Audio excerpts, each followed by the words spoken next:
హరే కృష్ణ. చూడండి, ఇదే నేను ఒక ఐటెం చేస్తాను నా పిల్లల స్నాక్స్. ఇది వచ్చేసి గోధుమ పిండి ఒక కప్పు, కొంచెం పచ్చిమిరపకాయలు కట్ చేసిండేది, రెడ్ చిల్లీ పౌడరు, సాల్ట్, జీరా, కొత్తిమీర, కొంచెము 2 స్పూన్స్ ఒక కప్పుకి చిరోటి రవ్వ వేసి ఇట్లా గట్టిగా కలిపేసినాను. దీన్ని ఒక 10 నిమిషాలు నాననిస్తాను. చూడండి, మనం ఈ కలిపి పెట్టిండే పిండి ఒక 15 మినిట్స్ అయింది. దాన్ని ఈ సైజ్ బాల్లాగా చేసుకొని ఎంత పలుచుగా అయితే అంత పలుచుగా మనము తిక్కుంటాం. చూడండి, ఒక కడాయి పెట్టుకునేసి దాంట్లోకి గీ వేసుకుంటాను నేను. ఈ గీ బాగా హీట్ కానీ. చూడండి, మనం కట్ చేసి పెట్టుకునే ట్రయాంగిల్స్ని ఈ గీలోకి వేసుకొని క్రిస్పీగా మనము ఫ్రై చేసుకుంటాం. చాలా టేస్టీగా ఉంటుంది, చాలా ఫాస్ట్గాను అయిపోతుందండి.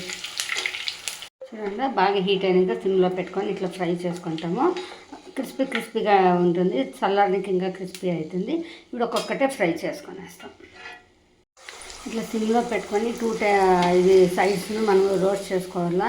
చూడండి, నాకేం గీ ఏమి అంతోటేమి అబ్జర్వ్ చేస్తలేదు, ఆయిల్ అబ్జర్వ్ చేసినంత.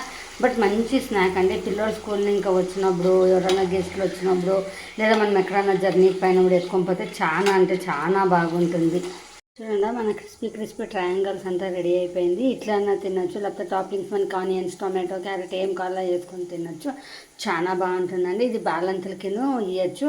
చాలా టేస్టీగా ఉంటుంది, క్రిస్పీగా ఉంటుంది. ఇది చూడండి ఎంత క్రిస్పీగా ఉంటుందో, నోట్లో పెట్టుకుంటే అట్లే మనకి కరిగిపోయేట్టు ఉంటుంది. అందరూ ట్రై చేయండి.